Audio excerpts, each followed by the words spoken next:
Welcome to Unlocking the Upside, the podcast where we break down markets, investments, and the forces driving financial success.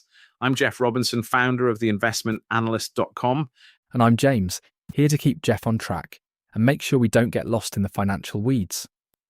Today, we're talking about Spotify, one of the biggest names in digital streaming that just posted its first full-year profit ever. After years of investor skepticism, the company has finally turned its business around. But is this the start of sustained value creation or just a lucky break? We'll dig into Spotify's valuation using the fundamental drivers of cash flow, risk, and growth. Can it keep generating profits? What are the risks investors should be watching? And where does its future growth come from? Stick with us as we unpack it all. You know what blows my mind? Spotify just achieved something that skeptics said was impossible. Their first ever profitable year in 2024 with a staggering 1.1 billion euros in net income. The company that was burning cash for years finally cracked the code. And that's quite a turnaround. What exactly changed in their business model to make this happen? Well, it's fascinating, actually. They completely transformed their approach to growth. Instead of just chasing user numbers at any cost, they started focusing on what we call profitable growth. The biggest surprise? They raised their prices and people didn't leave. And they just paid up. That seems counterintuitive in today's economy. How much did they increase prices? You know, they were pretty strategic about it. They implemented gradual increases across different markets, but the real story is in the numbers. They managed to improve their gross margin by 4 percentage points in just 1 year, reaching 30%. And get this, they cut about 500 million euros in operating expenses at the same time. So they're essentially making more money per user while spending less to run the business? Exactly. And here's where it gets really interesting. And they also managed to negotiate better deals with the music industry. Their royalty payments dropped from 63% to 59% of revenue. Now, they're still paying out a massive $10 billion in royalties, but they're keeping more of each dollar they earn. That's still an enormous amount going to royalties. How do they manage to make any profit with costs that high?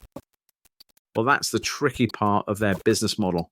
Unlike a software company that can scale without massive cost increases, Spotify has to pay more for every single song played. But they've gotten creative about it. They're exploring new revenue streams that have lower royalty obligations, like audiobooks. Speaking of competition, how are they handling pressure from tech giants like Apple and Amazon? That's actually one of their biggest challenges. Apple and Amazon can bundle their music services with other products. Think Apple devices or Amazon Prime. Spotify doesn't have that luxury, but, and this is crucial, they've got something their competitors don't. 675 million monthly active users and the best recommendation algorithm in the business. Those are impressive numbers.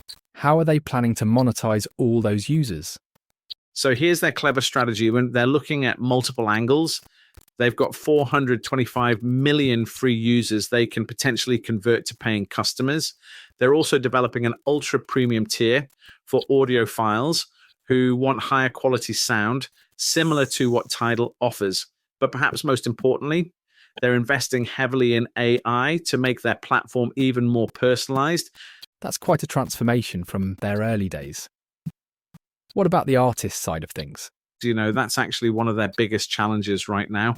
Despite paying out $10 billion in royalties, many artists still feel the per stream rates are too low, and there's growing pressure from regulators to increase these payouts. Plus, we're seeing more artists experiment with direct-to-fan platforms. Looking at their stock price doubling in the past year, do you think they can maintain this momentum? That's the million-dollar question. They've proven they can be profitable, which was the big hurdle, but now they need to show they can grow while maintaining those profits. The key metrics to watch are their pricing power, margin improvements, and success with new revenue streams. So what's your take on their future prospects? Well, they're at a fascinating inflection point. They've solved the profitability puzzle, but now they're facing a new challenge, proving they can be a sustainable, profitable business while competing with tech giants. The next few years will be crucial. If they can maintain their pricing power and successfully launch new revenue streams, their current valuation might actually look conservative in retrospect. This really changes how I think about streaming services and their business models. Absolutely right. And you know what's really interesting? Every time we hit play on Spotify, we're part of this massive experiment in making streaming music profitable. They've come a long way from just trying to convince people to stop pirating music. And now they're showing that streaming can actually be a viable business model. It's pretty remarkable when you think about it. But before we wrap up today's episode, I want to share something that combines my passion for markets with the power of modern technology. Throughout my career in the city, where I was ranked the #1 analyst by Institutional Investor 10 times, I've always believed that institutional level investment knowledge should be accessible to everyone. That's why I created Insight One. Insight One is where my decades of market expertise meets cutting edge educational technology. We've taken everything I've learned analyzing markets and working with major financial institutions and transformed it into an interactive learning experience. The platform uses advanced technology to adapt how this knowledge is delivered, making complex investment concepts clear and actionable for every type of learner. This fusion of deep market wisdom and sophisticated edtech is what makes Insight One unique. Whether you're just starting your investment journey or looking to sharpen your skills, you'll have access to the same level of analysis and insights that I've provided to institutional investors throughout my career. You can find us on the App Store, on Google Play, or on our website, theinvestmentanalyst.com. So start your journey. Thanks for listening, and I'll see you next time